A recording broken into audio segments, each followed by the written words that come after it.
waktu dan tempat saya persilahkan.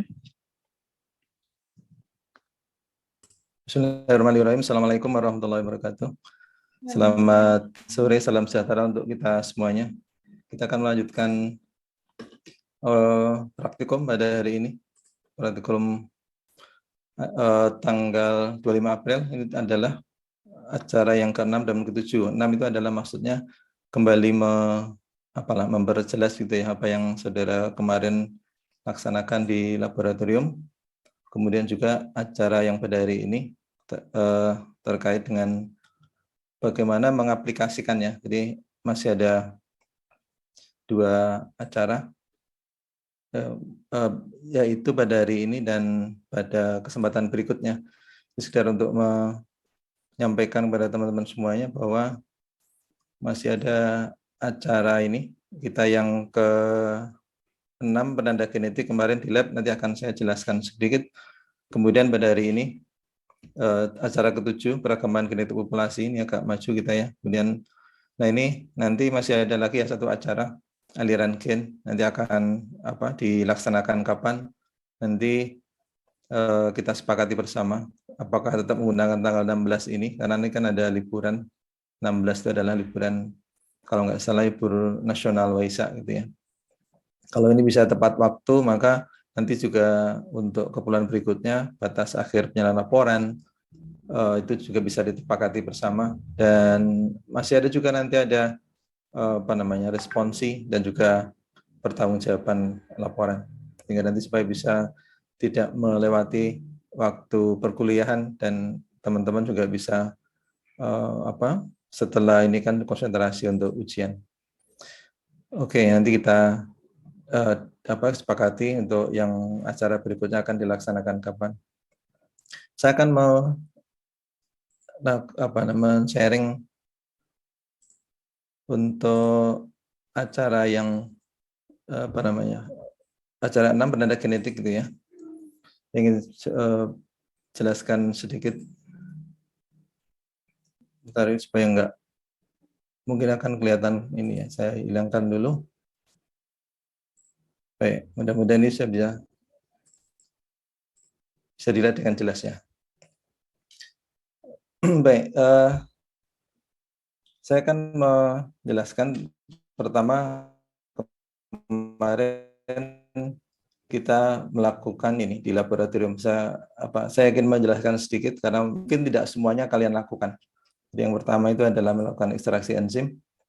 Ini mungkin yang kalian lakukan secara manual gitu ya. Tujuannya adalah untuk mengambil bagian enzim dari tanaman yang kemarin digunakan sebagai bahan. Mungkin daun yang kemarin Anda ambil, diberi buffer ekstrak, kemudian ditumbuk begitu ya, supaya nanti keluar enzimnya. Jadi intinya itu melakukan ekstraksi enzim. Kalau yang jumlahnya banyak, maka akan menggunakan alat ini. Kita punya alat ini kalau jumlahnya banyak, dan kalau ini Pak Untung melakukan sendirian, ini menggunakan alat ini, sampel mill atau untuk menghancurkan sampel. Kemudian diputar dengan kecepatan tinggi sekian ribu RPM gitu. Nah ini kemudian berikutnya adalah dilakukan elektroforesis. Dan setelah itu enzimnya diekstrak, dilakukan elektroforesis. Tapi sebelum dilakukan elektroforesis, yang kemarin Anda lihat prosesnya, itu ada proses pembuatan, menyiapkan gel dulu. Jadi gelnya itu ada 2 macam, namanya ada running gel. Ini sekedar perkenalan saja. Yang kedua itu adalah spacer gel. Sampel itu ditaruh di spacer gel. Jadi ini adalah plat kacanya. Running gel ada di bawah, nanti spacer gel ada di atas. Nah, kemudian sampelnya itu ditaruh di spacer gel yang berwarna berwarna pink, supaya nanti supaya gelnya itu membentuk lubang, maka diberi seperti sisir ini. Orang menyebutnya sebagai sampel kom, karena bentuknya memang seperti sisir. Nanti kurang lebih nanti kalau seperti ini hasilnya. Jadi setelah gelnya itu padat, jadi waktu memadatkan itu menggunakan lampu. Yang kita ambil manfaatnya itu bukan panasnya lampu, tapi cahayanya. Jadi ini adalah reaksi dengan cahaya. Nanti akan terjadi ikatan dari gelnya gitu. Nah, ini adalah secara singkat seperti itu. Jadi kemarin ini sebelumnya mungkin Anda juga nggak melihat proses ini. Lalu Pak Untung menyiapkan, ini kan ada 2 plat kaca. Gel itu kan ditaruh di sini. Nah, supaya gelnya itu tidak, cairannya itu tidak menerobos gitu, maka diberi penghalang. Penghalangnya itu dengan menggunakan karet pentil. Ini murah meriah karena itu pentil sepeda. Kalau zaman dulu saya waktu beli tahun berapa, sudah sekitar 20 tahun yang lalu, satu tuh harganya sudah 125.000. Tapi kalau ini pentil ini murah meriah.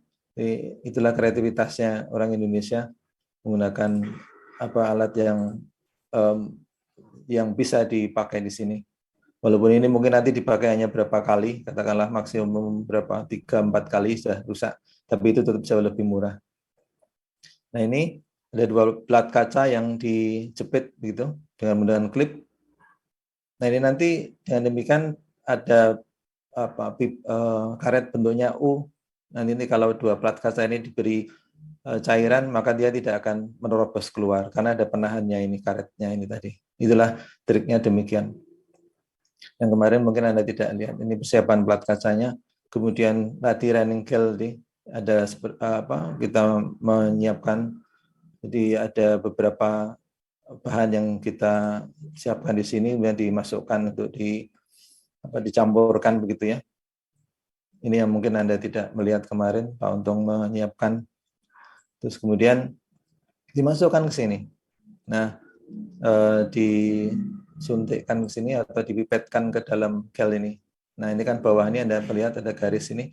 Kalau menggunakan HP mungkin nggak begitu jelas, tapi kalau menggunakan komputer, gadget kalian, ada garis ini adalah batas untuk supaya cairannya tidak keluar. Terus ini di atasnya diberi alkohol supaya gelnya itu lurus. Jadi fungsinya itu.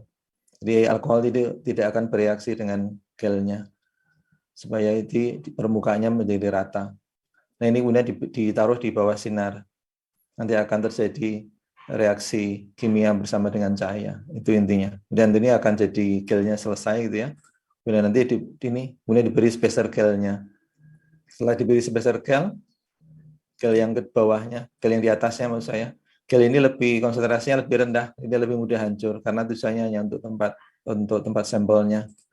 Itu ditaruh di sini, setelah ini penuh, kemudian diberi ini yang seperti sisir tadi, seperti sampel kom. Pada saat ini masih cair, belum membeku. Kemudian nanti diberi seperti sisir ini. Nah, tujuannya adalah nanti kalau sudah beku, kalau ini ditarik, sampel komnya nanti akan menghasilkan jejak bentuknya sumur gitu ya, lubang-lubang untuk sampel. Inilah nanti sampel itu ditaruh di sini, yang kemarin kalian lihat. Oke. Nah, kemudian dilakukan pencucian, karena ini ada bekasnya, mungkin tidak semuanya jadi gel, ada sisa-sisanya, kemudian dicuci. Gitu. Menggunakan bromophenol blue, maka akan berwarna biru. Ini adalah proses pencuciannya. Sekedar kalian supaya tahu caranya secara sederhana. Seperti ini kemudian terus dilakukan pencucian. Jadi diambil nyedotnya itu pakai jarum. Jarumnya dihubungkan dengan penyedot namanya aspirator. Kita menggunakan tenaga air penyedotnya dari keran. Jadi secara sederhana bisa kita lakukan seperti itu. Nah, setelah itu kemudian sampel bisa dimasukkan. Itulah yang kita lakukan kemarin sebelum dilakukan pengisian sampelnya. Ini maka kemudian sampel siap untuk dimasukkan. Dan kemudian plat kaca dipasang gitu ya. Plat kaca dipasang di sini. Nah, di sini kita punya alat elektroforesis bisa untuk 1, 2, 3, 4, 5, 6 plat kaca. Satu plat kaca ini bisa untuk 20 sampel, sehingga bisa 20 kali 6 sampel, 120 sekali jalan. Jadi kalau untuk penelitian untuk skripsi, ini paling sekitar 1 minggu atau paling lama 2 minggu sudah selesai. Kalau untuk skripsi kan sampelnya tidak banyak. Gitu. Ini sudah memberikan gambaran, kalian, sampel dipasang, bukan plat kaca yang dipasang, Terus kemudian sampelnya kita masukkan. Sebelum sampel dimasukkan, maka perlu identitas. Nah, ini sekedar berikan gambaran kalian, ada nomor-nomor ini adalah supaya nanti kita tidak salah. Karena kalau sudah seperti ini nanti tidak tahu ini lubang keberapa, kalau sudah di tengah nanti sulit, karena ada 20, sehingga kita membuat ini, ditempel plastik dengan ada nomornya 1 sampai 20 supaya tidak salah urutannya. Kemudian diberi running buffer. Ini adalah tujuannya untuk menghubungkan antara katode dan anode, antara kutub negatif dan positif. Karena nanti kan sampel itu akan dipaksa bergerak dari atas ini ke bawah dengan aliran listrik gitu ya. Jadi ini sederhana prinsipnya. Maka prinsip sederhana ini kita gunakan untuk praktikum. Jadi kita menggunakan bukan DNA tapi isoenzim, karena itu ada prinsip yang paling sederhana. Terus sampelnya diinjeksikan ke dalam gel ini 1 sampai 20. Mungkin kemarin kan kalian melakukan itu ya. Terus ini adalah sampel yang tadi setelah diekstrak dimasukkan ke dalam syring atau jarum suntik ini. Ya, ini Pak Untung sudah kayak dokter ngambil vaksin COVID-19, tapi vaksin warnanya nggak hijau ini ya. Mengapa warnanya hijau? Karena ini adalah dari daun. Dipukuli itu adalah supaya tidak tidak ada udara. Dan setelah itu kemudian terus disuntikkan tadi itu. Itu adalah ceritanya seperti itu. Kemudian dilakukan elektroforesis. Nah, elektroforesis prinsipnya itu adalah untuk memaksa gitu ya. Sampel tadi itu bergerak dari kutub negatif ke kutub positif. Kutub negatif ada di atas, positif ada di bawah. Jadi elektroforesis itu adalah proses pemisahan dari molekul. Dalam ini adalah molekul enzim dengan menggunakan medianya media gel. Jadi sampelnya ditaruh dalam gel yang diberi aliran listrik searah. Maka di sini ada power supply. Ini ada 100 berarti 100 miliampere. Maka dia akan bergerak dari kutub negatif ke kutub positif dengan kecepatan yang sama. Dan nanti kita lihat hasilnya seperti apa gitu ya. Terus ini adalah pendinginnya. Jadi karena ini adalah enzim, maka tidak boleh suhunya tidak boleh panas. Selalu harus didinginkan. Itu prinsipnya. Jadi ini adalah namanya polyacrylamide vertical slab gel electrophoresis. Gelnya itu adalah gel polyacrylamide yang ditaruh secara vertikal. Gitu prinsipnya demikian. Ini 100, kadang naik tuh sekitar 101 gitu ya. Jadi ini. Nah, ini sudah dimulai proses elektroforesisnya. Nanti itu akan bergerak ke bawah. Warna hijaunya ini akan bergerak ke bawah nanti. Warna biru, maaf. Dari polyphenol blue, tidak begitu jelas di sini. Karena ini baru dimulai. Oke, kemudian setelah selesai, kemudian itu terus dilepas. Nah, seperti ini. Jadi ini tadi kan ada running gel yang di bawah tadi. Ini adalah spacer gelnya. Spacer gel langsung pecah karena dia memang konsentrasinya rendah. Tapi yang kita ambil adalah running gelnya ini. Jadi ini yang dilakukan Pak Untung. Jadi platnya kan ada 2, atas dan bawah. Dan yang diambil itu adalah gel yang saya tunjuk ini. Ini diiris. Kemudian diambil itu. Ya, ini harus hati-hati karena sangat tipis. Hanya mungkin 1 milimeter, nggak sampai 2 mili lebarnya. Apa itu tebalannya, supaya tidak robek, harus hati-hati. Dan nggak boleh salah kebalik. Kalau kebalik nanti bingung sampel 1 yang mana, sampel nomor 20 yang mana, kan cuma bolak-balik kan mirip bentuknya. Nah, itu. Ini sama ya, Oke, saya lanjutkan. Kemudian terus diwarnai dengan sistem enzim supaya nanti keluar gambarnya. Gitu. Kalau tadi kan gambarnya belum kelihatan. Ini adalah pewarnanya enzim yang kita inginkan akan menggunakan enzim apa. Misalnya enzim esterase, misalnya ini EST maksudnya esterase. Nanti akan dia kalau sudah siap gitu, ya ini dicampur itu dengan dengan enzimnya. Kemudian terus tuang ke dalam gel tadi supaya dia bereaksi. Nah, supaya rata ini terus digocok, digoyang gitu. Nanti dia akan keluar garis-garisnya. Gitu. Nah, garis itu akan mencerminkan alel atau genotipe dari setiap sampel. Yang tadi ada 20 sampel tadi. Nah, mungkin pada saat ini kemarin Anda tidak melakukan ya, karena ini mungkin waktunya tidak cukup. Nah, ini kemudian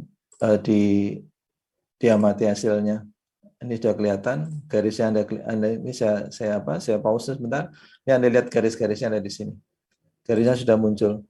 Garis inilah yang kemudian terus nanti dibaca, gitu. Nah, setelah berikutnya diwarnai sudah terus difiksasi. Difiksasi itu tujuannya adalah supaya reaksinya tidak berketerusan. Karena kalau keterusan nanti bahasa Jawanya apa ya? Luntur jemblok gitu. Nanti terlalu tebal malah nggak bisa kebaca. Seperti kalau kita membuat tulisan, kalau spidolnya terlalu besar nanti tidak bisa kebaca. Ini dibuang tadi pewarnanya, kemudian terus diberi alkohol untuk difiksasi supaya nanti garisnya supaya garisnya tidak berubah, jadi fix begitu. Ditutup supaya tidak menguap, terus ditaruh nanti di dalam kulkas. Nanti kalau ditaruh dalam kulkas, nanti dia akan mengecil ukurannya. Besoknya simsalabim tinggal ukurannya tinggal kurang lebih hampir setengahnya gitu. Kemudian terus disimpan, dipres gitu supaya nanti bisa diamati pada hari-hari berikutnya. Kan waktunya kan tidak hanya hari ini pada saat mengamati, pada saat dilakukan proses elektroforesis, sehingga harus bisa disimpan dengan cara dipres dulu ini. Nah, ditaruh di sini, kemudian diberi cellophane. Cellophane itu kertas kaca. Jadi cellophane. Kemudian diberi air. Nanti bentuknya akan seperti dilaminating hasilnya. Itu. Nah, diberi lapisan di atas dan di bawahnya, terus ditarik dengan cang gitu ya, supaya dia dihalus.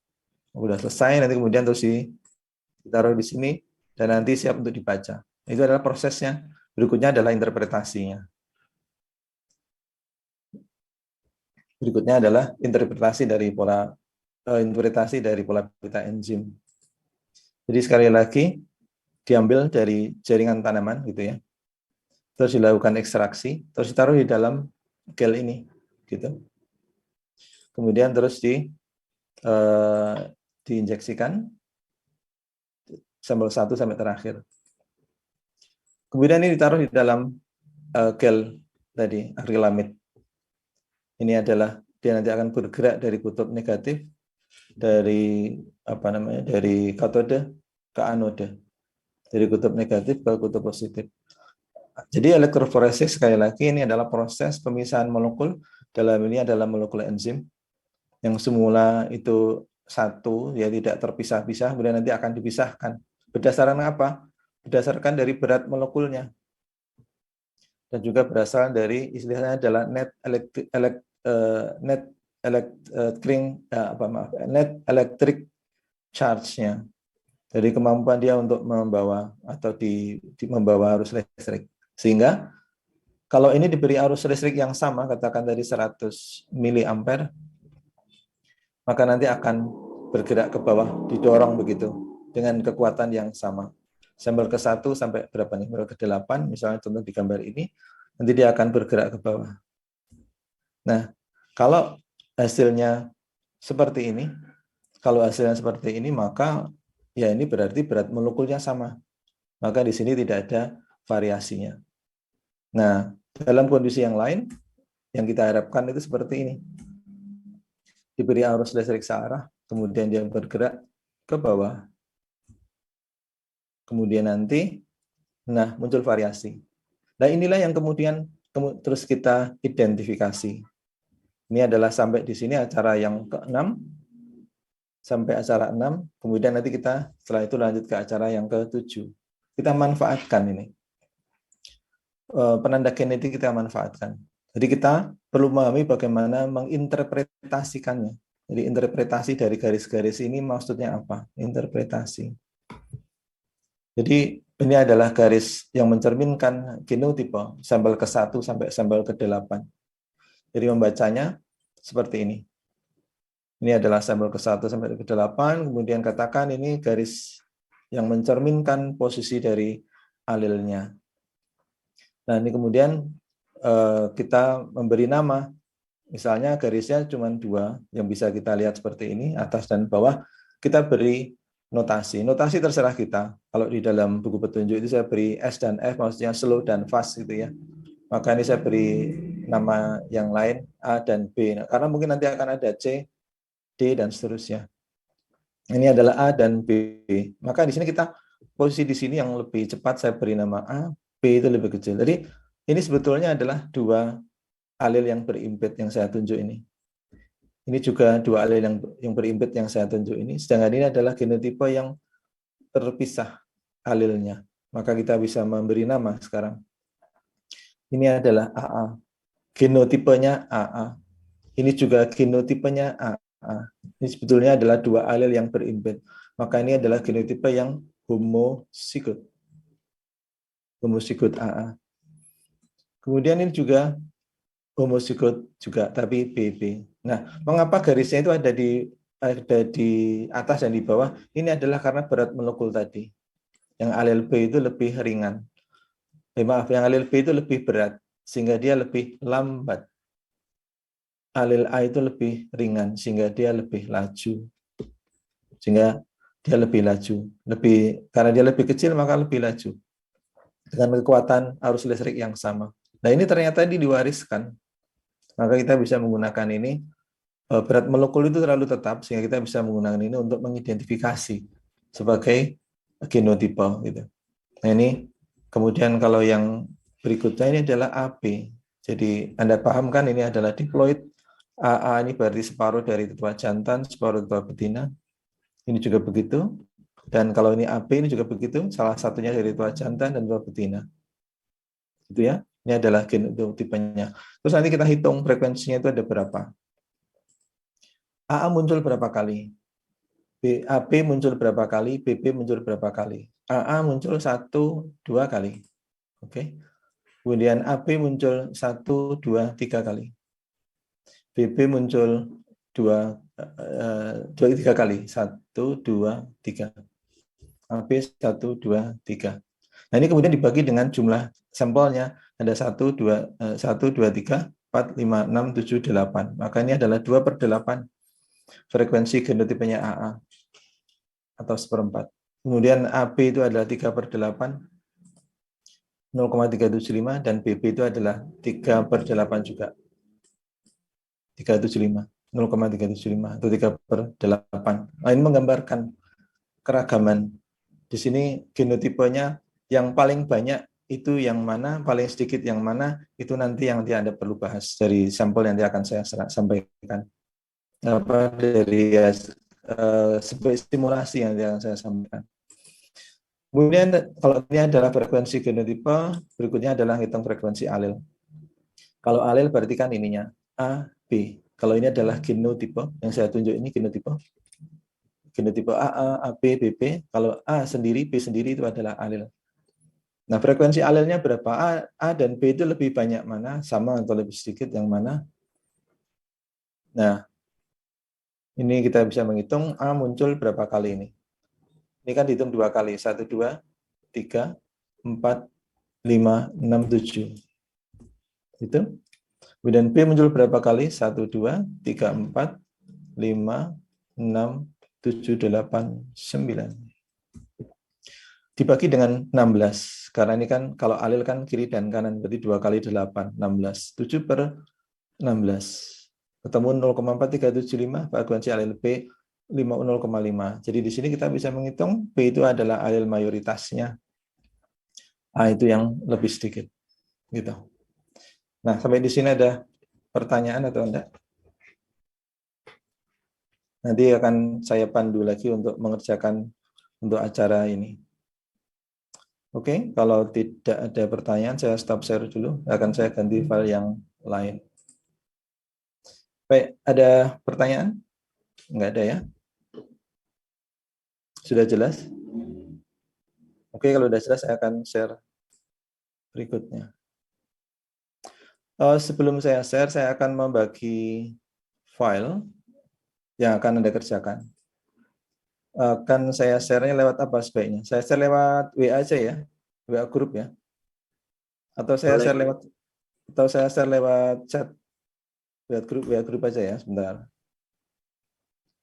Karena untuk kelompok 1 dan 2 dan seterusnya itu yang saya minta untuk kerjakan itu beda-beda. Ini WA saya kok agak trouble. Bisa enggak ini? Tampaknya agak sulit. Saya kirim lewat ini aja.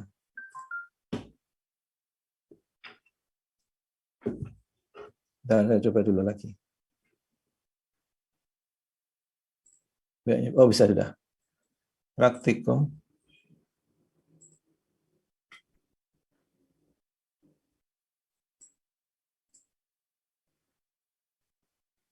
Dan dalam proses, agak sabar.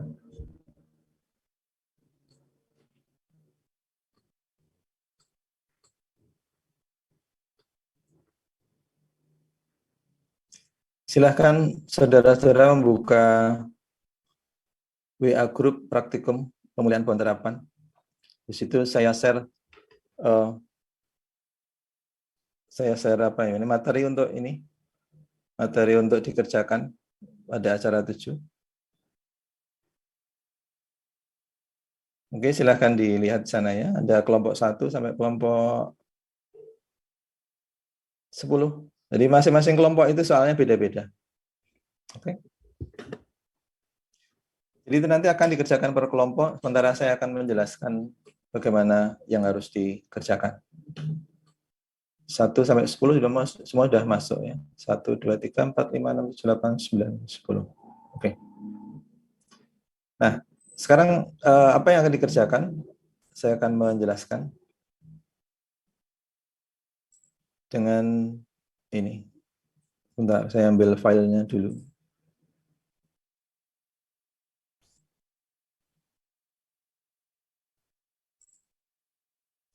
Oke,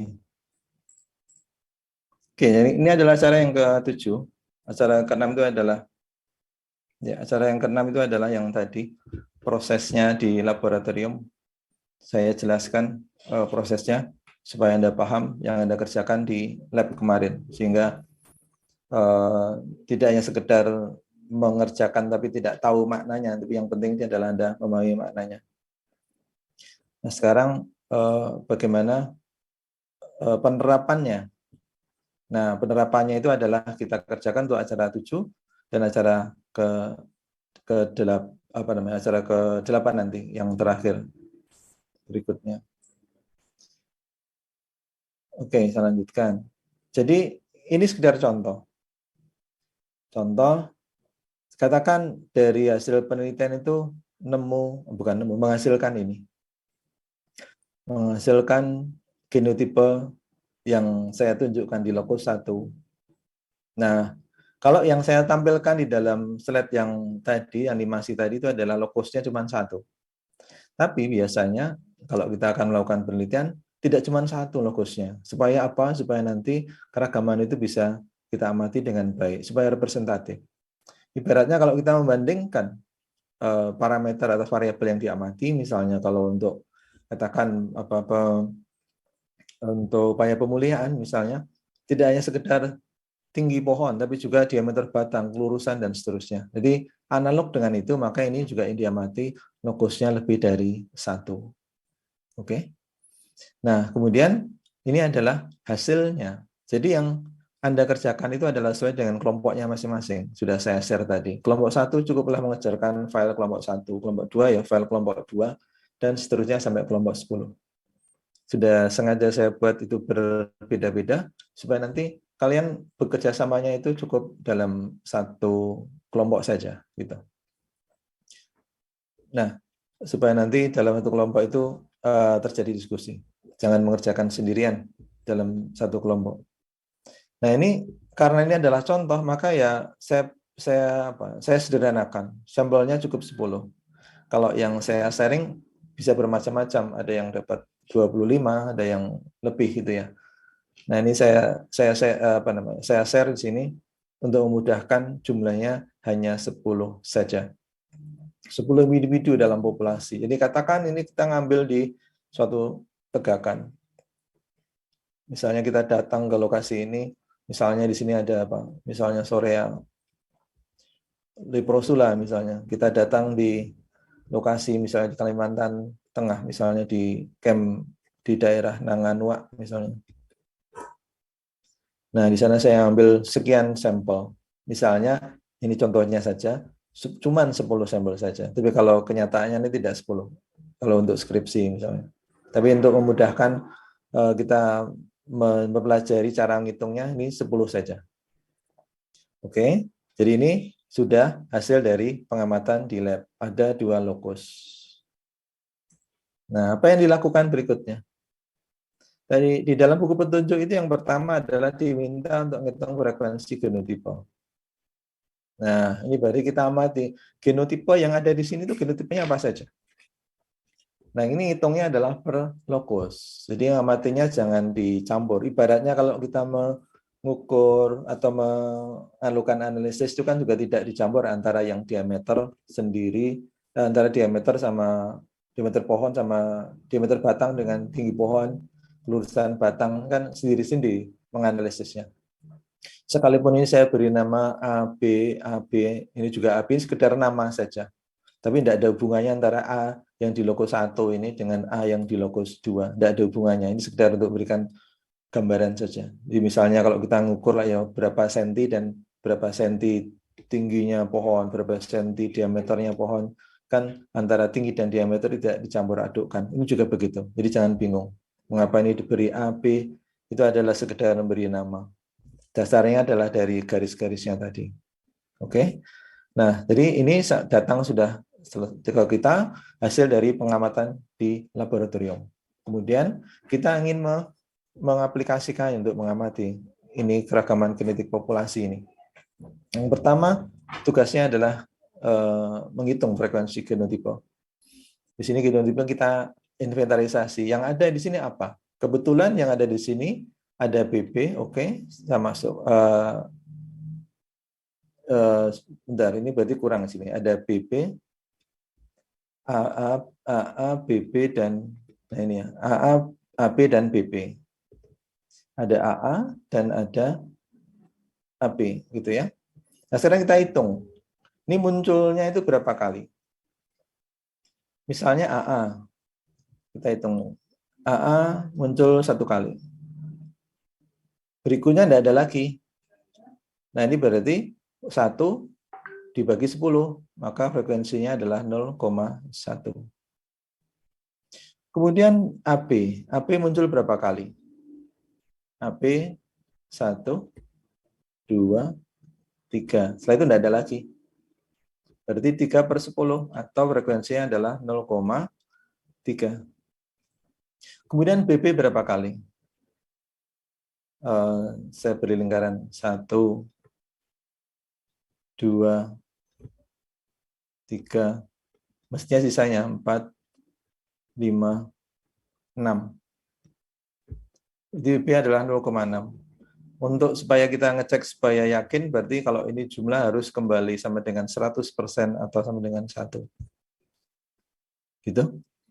Kemudian yang genotipe lokus 2 juga gitu. Dengan cara yang sama kita hitung. Karena di sini ada A, B, dan C alilnya, maka lebih banyak ini yang bisa kemungkinan muncul. Kalau di sini cuma A dan B, maka kemungkinannya AA, AB, dan BB. Nah, ini kita hitung. AA itu ada berapa? AA muncul 1 kali saja. Ini. Maka ini adalah 0,1. AB ada berapa? AB ternyata juga muncul 1 kali aja. Maka ini juga 0,1. AC ada berapa? AC tidak ada. 0. Kemudian BB ada berapa? 1, 2, 3, 4. Bawahnya tidak ada lagi. Jadi BB adalah 0,4. Kemudian BC ada berapa? 1, 2, 3, 4. Tidak ada lagi yang lain, 0,4. CC tidak ada. Jadi kemungkinan untuk ketemu C dengan C tidak ada. Ternyata maksudnya kemungkinan CC itu tidak muncul di sini. Nah ini kalau di jumlah harus balik lagi sama dengan 100% atau 1. 1 tambah 1, 2. 2 tambah 4, 6 tambah 4, 10. Jadi balik sudah persis 1,0. Berarti benar hitungannya. Cara mengeceknya begitu. Nah dari sini kita sudah bisa menjelaskan apa yang bisa Anda jelaskan dari frekuensi genotipe ini. Jadi Anda menjelaskan genotipe yang mungkin muncul itu ada berapa. Kalau alelnya itu ada 2 yaitu A dan B, mestinya ada 3 yang bisa muncul yaitu AA, AB, dan BB. Maka Anda jelaskan apakah ini muncul semua. Kebetulan untuk sampel saya ini muncul semua ini.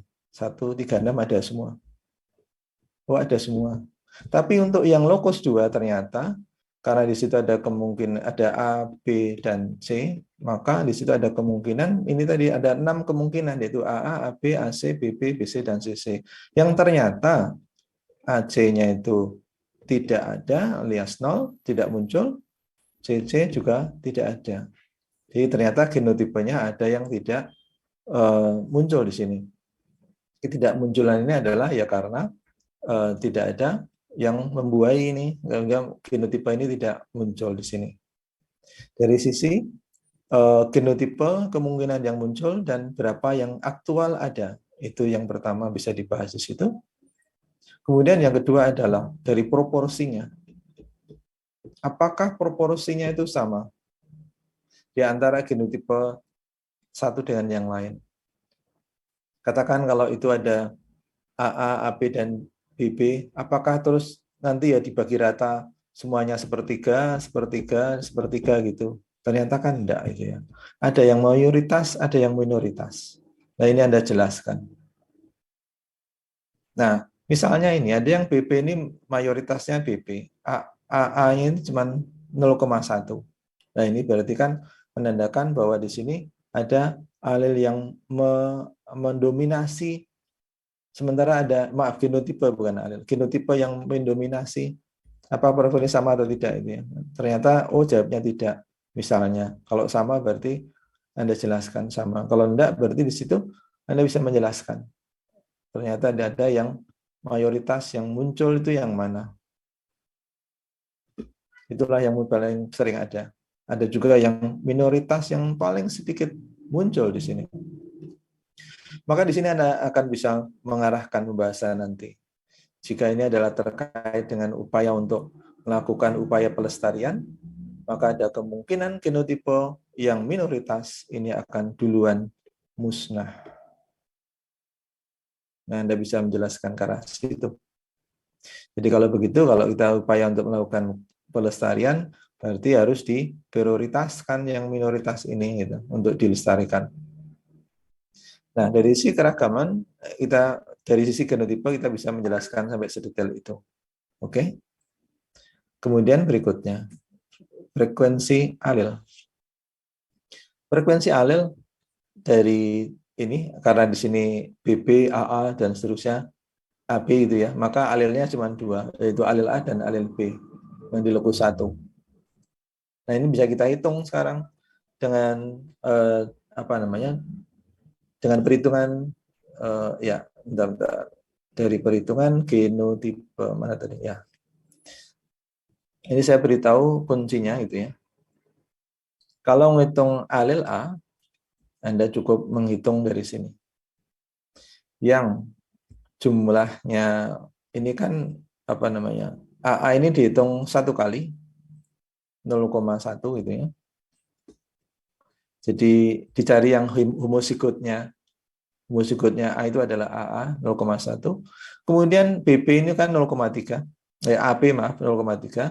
A-nya kan berarti cuma separuh. Berarti ini dikurangi dari yang 0,3 dibagi 2. Karena ini adalah AB. Berarti 0,3 ini separuhnya adalah kontribusinya A, separuhnya kontribusinya B. Berarti ini saya ambil setengahnya dari 0,3 yaitu 0,15. Ini berarti ditambahkan dengan 0,15. Maka frekuensi dari alil A itu adalah 0,25. Kalau nggak percaya nanti buktikan. Kemudian yang B berarti adalah berapa gitu ya. B itu adalah ini 0,6 BB, yang homozigot dihitung dulu 0,6 ditambah dengan setengahnya dari yang heterozigot yaitu AB. Ini setengahnya dari 0,3 adalah 1,5. 0,15. Maka ini adalah 0,75. Gitu. Kalau mau dihitung manual, silahkan. Bisa dihitung manual, yaitu ini. A muncul berapa kali? Kita hitung manualnya. 1, 2. Nah, ini saya bersihkan dulu supaya nggak kacau. Erasure, bersihkan dulu.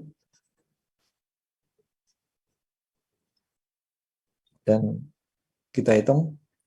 Saya akan gunakan warna apa ya? Warna biru biar beda. Kita hitung A.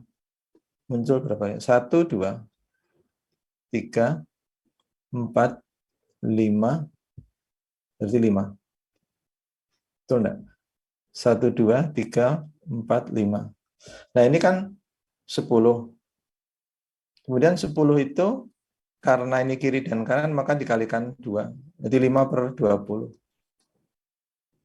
5/20 itu bentar, ada kesalahan nggak saya hitungnya? 1, 2, 3, 4, 5.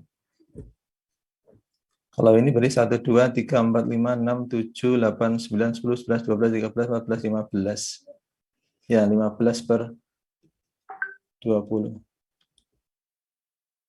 Kalau ya betul ya. Atau setara dengan 0,75. Ini berarti setara dengan 0,25. Oke? Gitu caranya. Nah, itu adalah untuk menghitung frekuensi alil. Yang ini tadi baru sudah ketemu ya.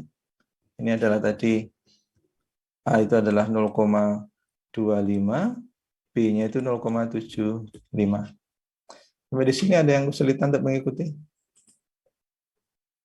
Sejauh ini masih paham, Pak. Oke, bagus. Nah, frekuensi alil. 5/20, oke. Ya. Baik. Saya lanjutkan. Yang ini juga begitu. Locus 2 dengan cara yang sama. Dengan cara yang sama dihitung juga begitu. Maka A ini kebetulan muncul. Bentar. Ya, saya muncul di mana ini?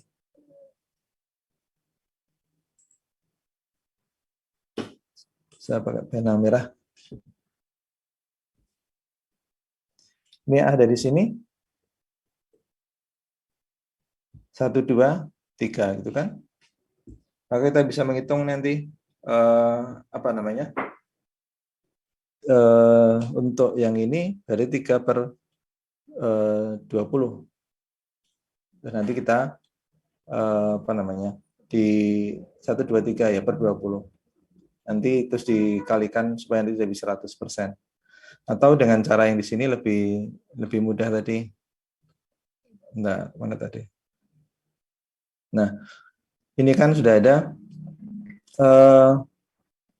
AA 0,1, AB 0,1, AC 0, berarti di sini kita bisa menghitung berapa kontribusi dari atau berapa jumlah A-nya.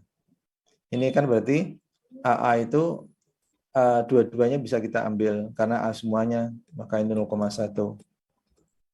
Terus AB ini hanya setengahnya. Jadi setengahnya dari 0,1 karena kan A dan B. Maka ini adalah 0,05. Berarti ini adalah jumlah sama dengan 0,15. Itu. Ya. Jadi ini bisa kita masukkan sini 0,15.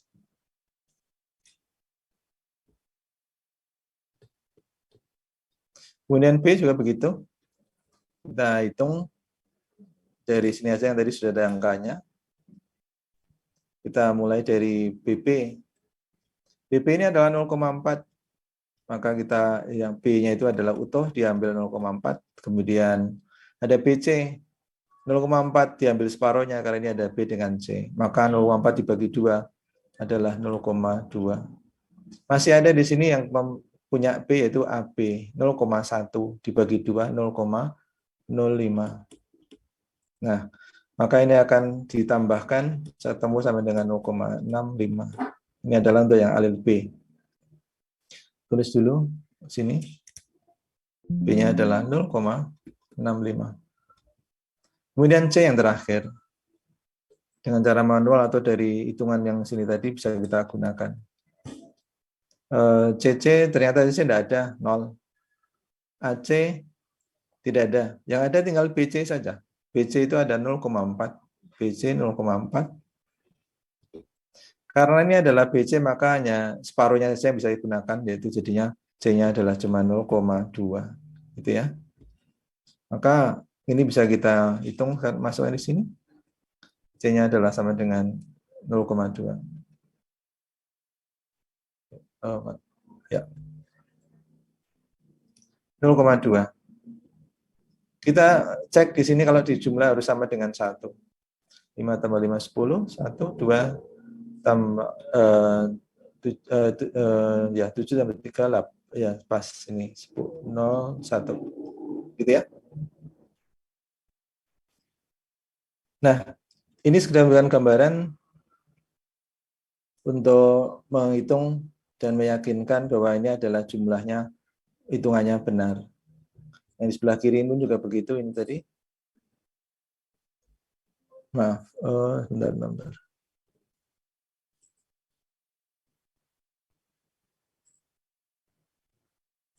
Bisa lanjutkan. Ini kalau dijumlah harus juga sama dengan 1,0 gitu. Oke. Nah, ini kita bisa bisa menjelaskan juga sekarang.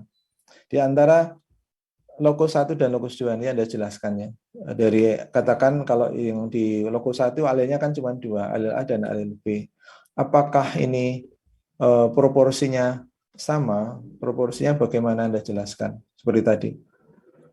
Kalau itu adalah sama berarti kan setengah dan setengah. Oh, ternyata enggak. Di sini ada 75 sama 25%. Berarti ada yang mayoritas dan minoritas. Sementara yang lokus 2 A, B dan C ternyata juga begitu.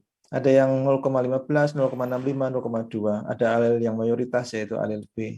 Ada yang sedikit 0,15. Nah, di sini nanti akan ada istilahnya, ada alil langka. Atau dalam bahasa Inggrisnya itu adalah rare allele.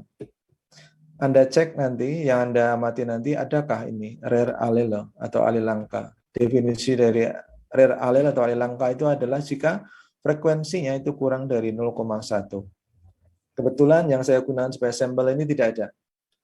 Tapi dari antara teman-teman nanti akan ada mesti nemu ini. Karena memang sudah sudah di otak adik, nanti akan ada yang menemukan alil langka. Alil langka ini akan menjadi prioritas kalau dia nanti diselamatkan untuk upaya konservasi sumber daya genetik. Jadi kalau kita nanti akan memperbanyak, maka yang punya alil langka itu nanti harus diperbanyak. Pohonnya yang mana gitu, itu nanti harus diperbanyak gitu. Seperti ini juga yang frekuensinya cuma sedikit, maka ini harus diperhatikan gitu. Nah, ini akan menjadi pembahasan kalian nanti. Apakah proporsional, apakah tidak, apakah dari langka atau tidak, gitu ya. Ini adalah frekuensi alil. Berikutnya adalah heterosikositas. Yang pertama adalah heterosikositas observasi atau HO.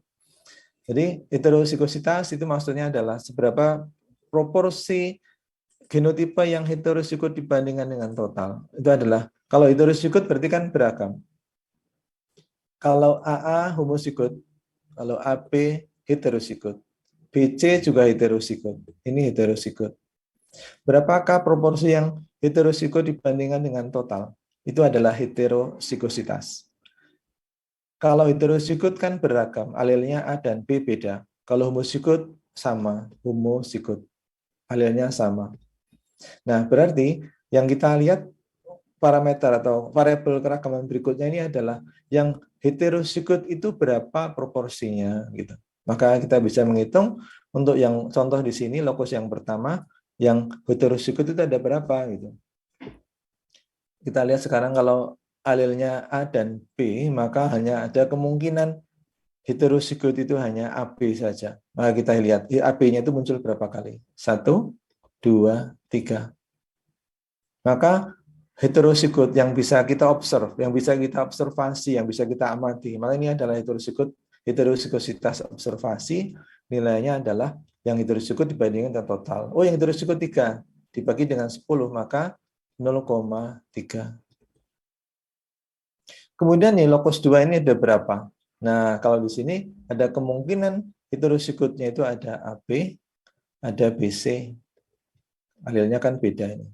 Di sini yang lainnya adalah BB dan AA, ini berarti homozigot. Ini ada berapa? 1, 2, 3, 4, 5.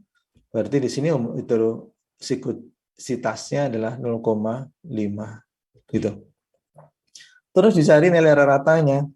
0,5 tambah 0,3 dibagi 2. Hasilnya adalah 0,4. Ini adalah rata heterozigositas observasinya. Nah, dari sini Anda bisa menjelaskan sekarang. Berapa besar keragaman dalam hal ini adalah yang heterozigot dari populasi yang Anda amati. Kita akan ingin yang ya cukup beragam itu ya. Mungkin tidak harus semuanya. Nah, ini kita bisa menjelaskan. Oh, nilainya itu 40% yang heterozigot gitu.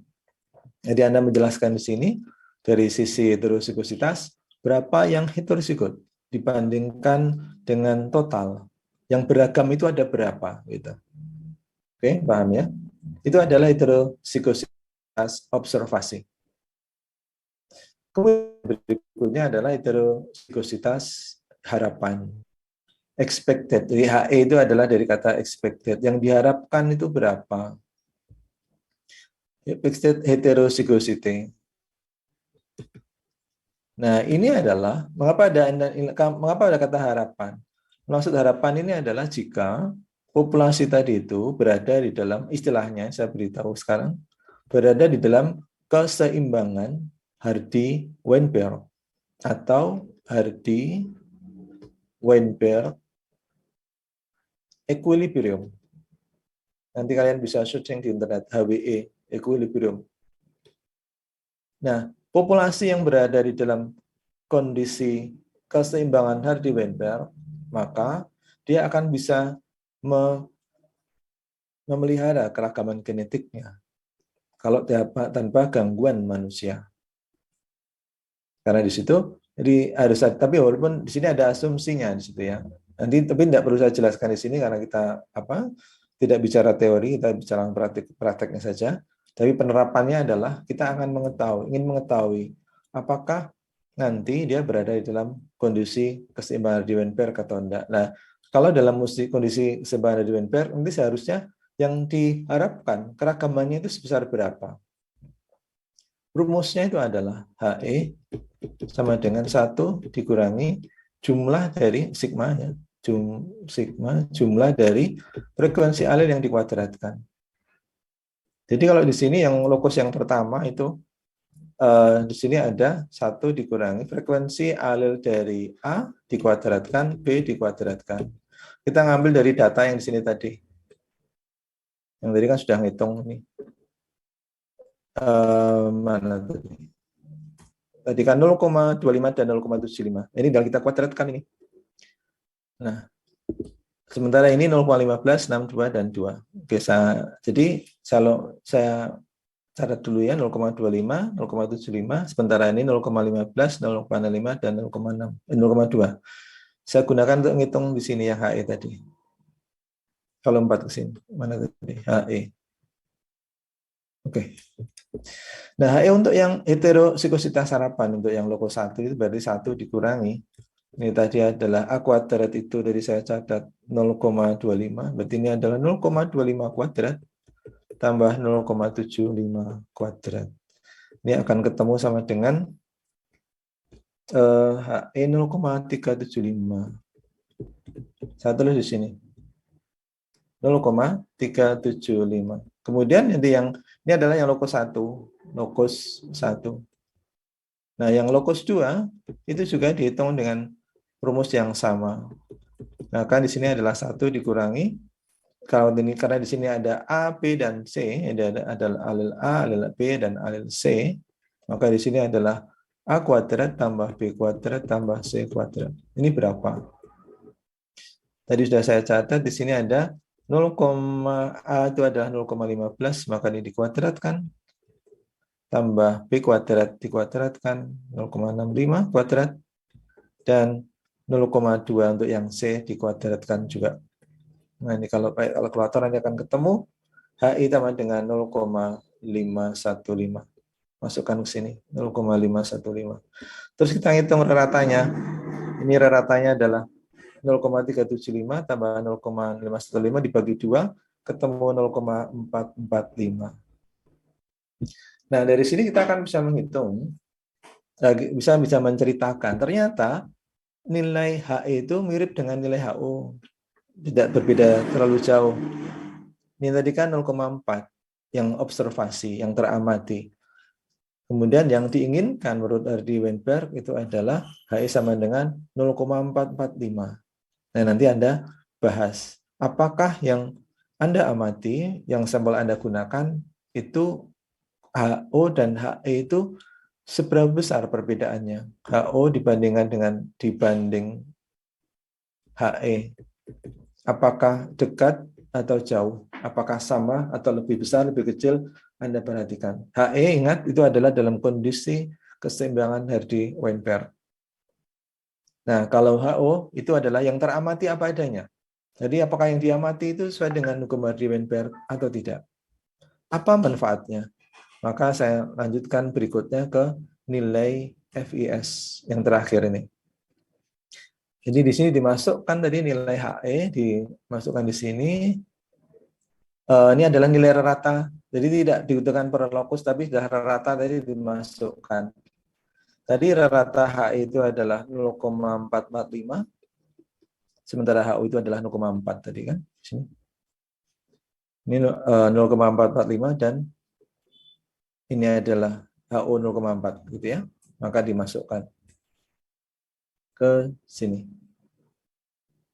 Nah, kemudian FIS, Anda lihat di dalam buku petunjuk, nilainya adalah 1, rumusnya adalah 1 dikurangi heterosikositas observasi dibagi dengan heterosikositas harapan. Maka ini adalah sampai dengan 1 dikurangi, HO-nya itu adalah 0,4 dibagi dengan 0,445. Nah, ini nilainya adalah ketemunya 0, sampai kalkulator 0,11. Bagaimana memaknai ini? Saya berikan gambaran seperti ini. Nilai FIS jika sama dengan atau mendekati 0, berarti populasi tadi itu merupakan hasil dari perkawinan acak atau random mating. Jadi kalau 0 atau mendekati 0. Nah, FIS nilainya itu kisarannya itu adalah dari -1 sampai dengan +1. FIS kisarannya adalah dari -1 sampai dengan +1. Kalau ini mendekati 0 atau sama dengan 0 atau mendekati 0, maka itu adalah hasil dari perkawinan acak. Inilah yang kita inginkan, kondisi idealnya. Kalau nilai FIS itu nilainya adalah plus, bahkan mendekati 1, positif 1 itu ya, maka itu adalah merupakan kondisi di mana hasil dari kawin kerabat atau terjadi inbreeding, kawin kerabat, nilainya positif. Apalagi kalau sudah jauh mendekati 0. Jadi sebetulnya kalau dalam penelitian itu mestinya ini dihitung apakah 0, ini kan nilainya kebetulan positif 0,1. Apakah 0,101 itu signifikan terhadap 0 gitu ya. Tapi untuk praktikum ini saya tidak minta Anda untuk menguji ini. Cukup diangkakan saja, yang benar ini dibahas. Ini lebih cenderung mendekati ke 0 kalau menurut Anda. Misalnya contoh yang ini, atau cenderung lebih dekat ke +1. Kan mudah untuk menjawabnya atau ini. Kalau mendekati 0, maka kita mengatakan bahwa ini cenderungnya adalah masih masih mengikuti perkawinan acak. Tapi kalau ternyata lebih mendekati ke 1, positif 1, maka itu kecenderungannya itu adalah kawin kerabat Berarti itu perlu harus segera diselamatkan karena keragamannya itu sudah semakin rendah. Nah, kalau FIS-nya itu adalah negatif, apalagi jauh mendekati 0, mendekati -1, maka itu dikatakan sebagai kondisi excess of heterozygosity. Kondisi heterozygositas yang berlebihan, kebanyakan heterozygotnya katanya begitu. Mengapa? Itu adalah salah satu tanda bahwa di situ terjadi perkawinan yang kebalikannya dari random mating. Kalau random mating itu kan perkawinan acak, maka yang terjadi di sini bukan kawin acak, tapi perkawinannya milih-milih. Istilah teknisnya adalah assortative mating. Nah, dari istilah-istilah ini saya harapkan Anda mulai memahami. Nanti Anda cek yang Anda kerjakan, baik dari kelompok 1 sampai kelompok 10, kondisi yang Anda amati itu seperti apa. Mulai dari Pratama dan sampai dengan indeks fiksasi ini. Nah, dari sini kemudian pertanyaan terakhir itu ada, silahkan dibahas. Buatlah pembahasan terkait dengan kondisi populasi yang Anda amati. Kemudian berilah rekomendasi. Lantas, kalau begitu, populasi ini sebaiknya bagaimana ya tindakannya gitu. Seperti tadi saya sampaikan tadi. Kalau itu ada alih langkah, kalau tidak proporsional, kalau itu ada inbreeding, kalau assortative mating, ini kunci-kuncinya sudah saya sampaikan semuanya. Oke, sampai di sini ada pertanyaan. Kalau ada yang belum jelas, silakan. Penjelasan saya sudah habis sampai di sini. Ada pertanyaan dari teman-teman? Izin bertanya, Pak. Silakan, sahabat. Ini saya ingin bertanya mengenai yang terakhir ini sih, Pak, mengenai indeks fiksasi Ya. dari IS, yang dimana kalau dia +1 tadi kan kawin kerabat atau bisa diduga dibilang inbreeding. Ya. Kalau 0 itu yang kita harapkan. Yang Ya. -1, Pak, itu kan heterozygositasnya itu justru bisa dibilang lebih bervariasi. Tapi tadi dibilang di sini bahwasannya itu kebanyakan atau assortatif gitu, Pak. Iya, iya. Apakah dia itu hanya kawin dengan spesies-spesies tertentu sehingga itu tidak kita harapkan, Pak? Kita di Saya sini ingin bertanya ini, Pak. Terima kasih. ya. Oke, ya, Jabat. Ini yang kita dari sejak awal harus saya sampaikan, yang kita diskusikan ini adalah spesies yang sama. Jadi kita mengamati spesies yang sama, bukan berbeda-beda. Tadi saya contohkan, katakan ini adalah ngambil spesies, misalnya Sorea leprosula diambil dari Nanganua tadi. Jadi hanya Sorea leprosula saja. Nah, kemudian ya tak pasti kalau namanya leprosula, kawinnya dengan leprosula juga. Nah, kemudian kita ingin mengamati, kita ingin menganalisis kondisi keragamannya itu seperti apa. Itu nanti akan berpengaruh terhadap apa yang harus kita lakukan terhadap populasinya. Nah, kalau tadi excess yang ditanyakan Jabat adalah excess of heterozygosity, kalau kondisinya seperti itu adalah kan berlebihan. Yang namanya kurang ya nggak bagus, berlebihan namanya berlebih juga tidak bagus. Kalau heterozygositas berlebihan juga nggak bagus. Itu adalah efek dari apa? Kawin yang milih-milih. Jadi ya rugi juga kita, misalnya kalau di situ ada pohon jumlahnya berapa, misalnya saya ada 10 aja, misalnya 10 pohon ke-1 sampai pohon ke-10. Pohon ke-1 hanya mau kawin menghasilkan keturunan dan pohon kedua saja. Pohon ke-4 hanya mau kawin dengan pohon ke-5 saja. Nah, ini nanti akan mengakibatkan memang heterozigot. Katakan di sini alilnya A dan ini B. Nanti anaknya akan AB semua. Misalnya 4 dan 5 itu adalah C dan D. Maka anaknya ini kan C dan D semua. Tapi antara 1 dan 4 tidak akan pernah kawin. Jadi keturunan dengan heterozygositas A dan C itu tidak akan pernah ada, misalnya begitu. Jadi karena itu adalah hasil dari assortative, sehingga itu tidak kita harapkan, karena yang kita inginkan adalah seluruh potensi materi genetik ini bisa diwariskan, termasuk di situ seluruh potensi untuk meningkatkan terjadinya dulu waktu kuliah saya sampaikan rekombinasi gen itu bisa kita peroleh. Nah, kalau assortatif, rekombinasi gen nanti tidak akan bisa dapat. Dia hanya kawin dengan individu tertentu. Nah, itu juga tidak harapkan. Jadi salah satu salah satu hal yang perlu kita perhatikan juga adalah ini. Dia memang kawin tidak dengan kerabatnya, pasti outcrossing, tapi outcrossingnya milih-milih gitu. Nah itu kalau pada tanaman kita mengharapkan mereka itu tidak asorotai meteng. Kan kita bicara tanaman ya, bukan, kita nggak bicara manusia ini. Kalau manusia kan di luar dari cerita ini. Nah, kalau tanaman pengennya ya random mating gitu, supaya nanti seluruh potensi materi genetiknya bisa diwariskan. Gitu, Jabet. Oke, sudah paham. Terima kasih banyak, Pak. Baik, sama-sama. Silakan teman-teman yang lain, ada yang mau ditanyakan atau mau dikonfirmasi, silakan. Dari penjelasan saya, apakah masih ada yang perlu ditanyakan yang masih belum jelas? Baik, kalau sudah jelas, berarti penjelasannya bentar, ada yang, ya mau teman-teman, sampai harus dimanggake sama Dewi ini, sama Mbak Koas. Artinya kalau dimanggake sudah cukup, berarti emang harapan saya sudah paham semua. Oke, Fran, masih sudah cukup. Baik, sudah jelas Septian, baik. Jadi silahkan nanti didiskusikan dengan teman satu grup atau kelompok. Kalau mau diskusi dengan grup yang lain juga boleh, tapi kewajiban Anda adalah mengerjakan untuk yang soal atau problem dari tiap kelompoknya masing-masing. Nanti problemnya beda-beda. Sudah saya buat berbeda di antara satu dengan yang lain. Nah, itu nanti kalau selebihnya masih ada bingung bisa hubungi saya atau Mbak dan Mas Koas. Saya kira sampai di sini penjelasan saya. Saya serahkan kembali ke Mbak dan Mas Koas. Mbak dan Mas Koas, dipersilahkan lanjutkan. Terima kasih Bapak atas materi yang telah disampaikan. Mungkin acara selanjutnya ini ada post-test Mbak Arsy.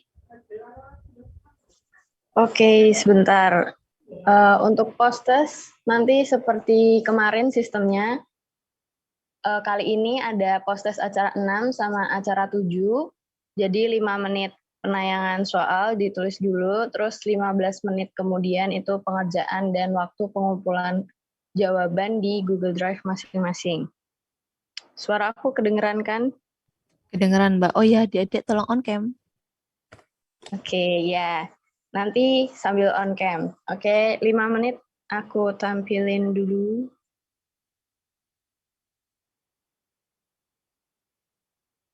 Sebentar.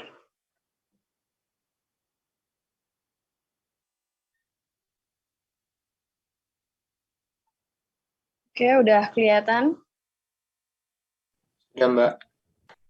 Oke, 5 menit ya, sampai 16.38. Silahkan ditulis dulu soalnya. Semangat mengerjakan.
Yuk yang belum on cam boleh banget on cam.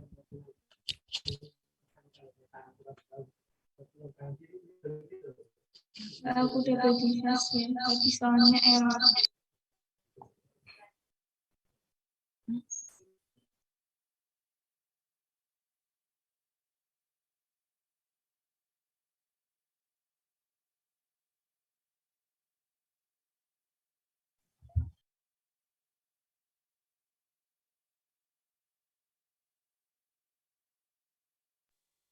Oke, udah 16.38 waktu penayangan soalnya aku cukupkan.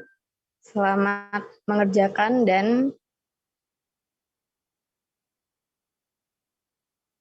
semoga sinyalnya ada, tetap on cam.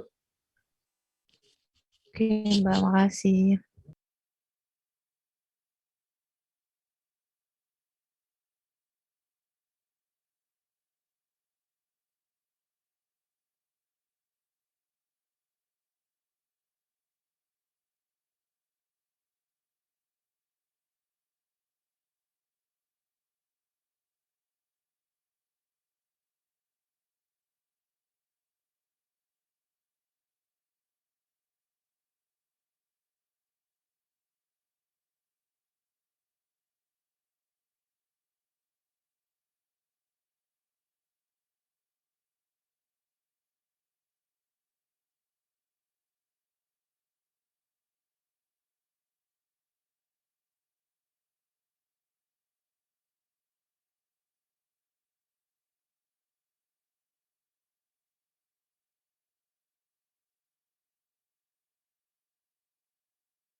Waktunya tinggal 5 menit lagi.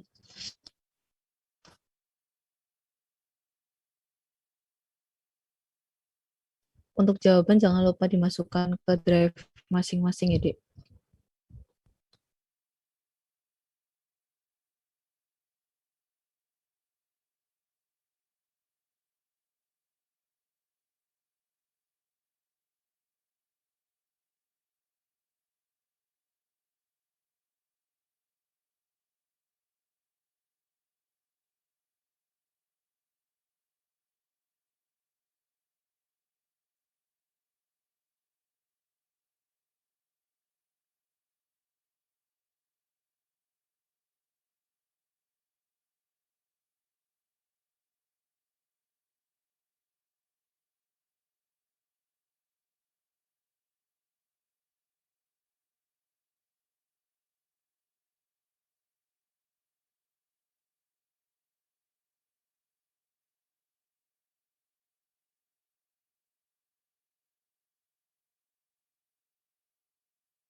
Apakah sudah selesai teman-teman?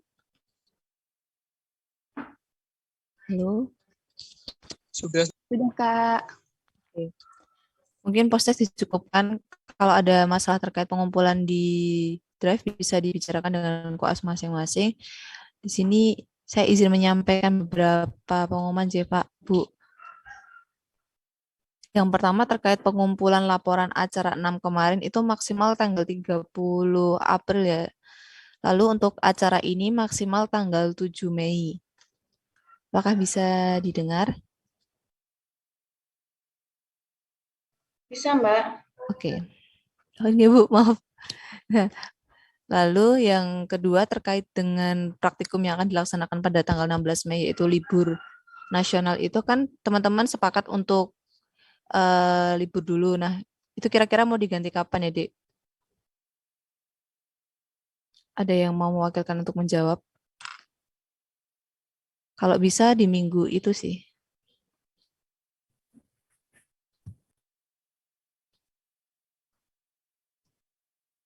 Halo? Mungkin teman-teman bisa mengusulkan tanggal. Kan 16 libur, jadi bisa tanggal 17 sampai 21 mungkin.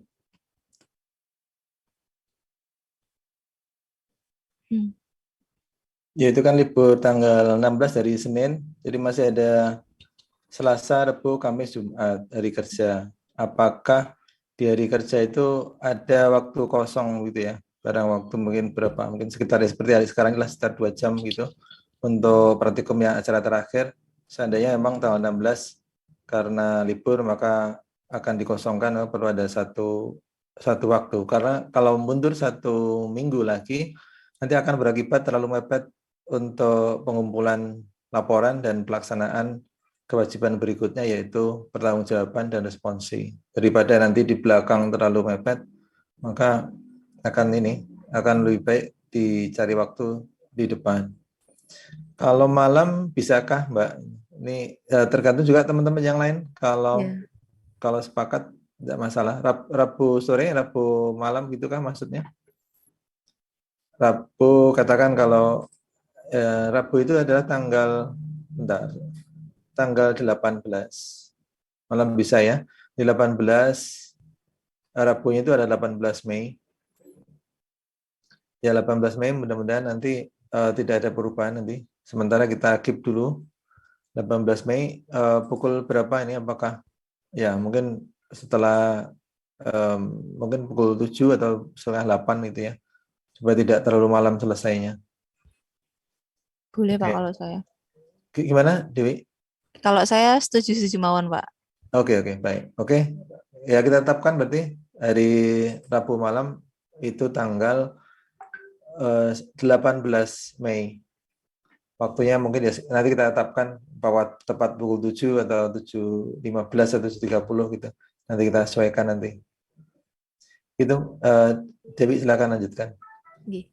Oh ya, ini ada bocoran kalau responsinya offline ya teman-teman. Jadi tolong belajar dan jangan lupa mengerjakan laporannya bareng-bareng.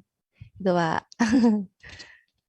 Ya, jadi offline-nya nanti kalau sesuai dengan jadwal yang ada di dalam buku bentuk praktikum itu tanggal 30. 30 Mei itu responsi. Jadi sore ya seperti waktu sekarang ini di kampus nanti kita akan menggunakan ruangan yang ada di kampus gitu.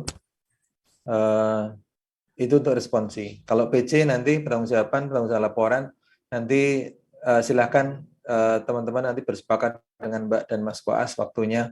Tentu PC-nya itu adalah sebelum responsi, mestinya sudah bisa diselesaikan. Kira-kira dalam waktu rentang waktu sekian hari itu nanti bisalah berkoordinasi dengan Mbak dan Mas Koas untuk mencari waktu yang bisa semuanya bisa ada waktunya per kelompok begitu ya untuk menyelesaikan sebelum responsi itu dilaksanakan. Jadi sebelum tanggal 30 sore itu harapan saya sudah selesai PC-nya gitu. Sehingga oleh karena itu jangan menunda untuk membuat laporan sehingga nanti bisa segera dikoreksi oleh Mbak dan Mas Koas, kemudian nanti bisa dilaksanakan PC tepat waktu sebelum responsi tanggal 30 itu bisa diselesaikan PC-nya dan tanggal 30 sore waktu kita seperti praktikum ini kita adakan responsi.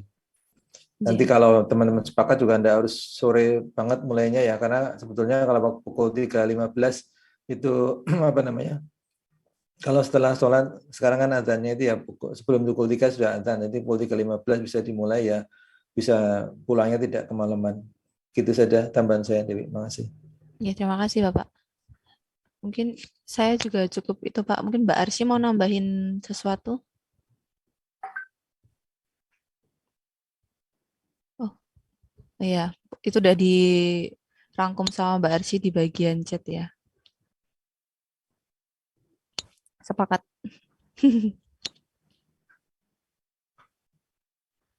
Mungkin ada ya pertanyaan dari teman-teman atau tanggapan terkait pengumpulan ataupun dengan pelaksanaan jadwal yang diganti.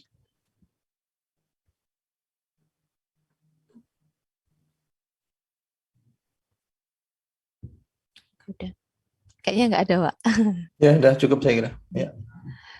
Mungkin praktikum ini, oh iya, siap. Mungkin praktikum ini dicukupkan. Kalau tadi diawali dengan doa, maka ditutup dengan doa. Doa dipersilahkan. Terima kasih untuk yang telah join. Kalau ada teman yang nggak join, suruh menghubungi koas ya teman-teman. Mungkin itu yang bisa saya sampaikan. Mohon maaf kalau banyak salah. Selamat berbuka puasa. Belum, Mbak. Terima kasih, Mbak. Terima kasih, Bapak Sabto. Terima kasih, Yo, Bu makasih. Fitri. Terima Ya, kasih semuanya. Terima sama-sama. kasih Bapak. Terima kasih Mbak Sawitri. Terima kasih Mbak Sawitri. Terima kasih Bapak. Yo, sama-sama. Saya pamit ya. Yo, Assalamualaikum. Waalaikumsalam warahmatullahi wabarakatuh. Bye. Ayo bangun. Pada tidur ya? Nilun, Faza, Arya. Nggak keluar-keluar pada tidur ya? Macet, Mbak, macet. Hei temenmu, suruh join. Mbak, Habib hilang, Mbak. Yo, ningen dia, Beb. Biasa, Mbak, judi. Engko meh ditanggapi Fatih kok. Aku ngomong.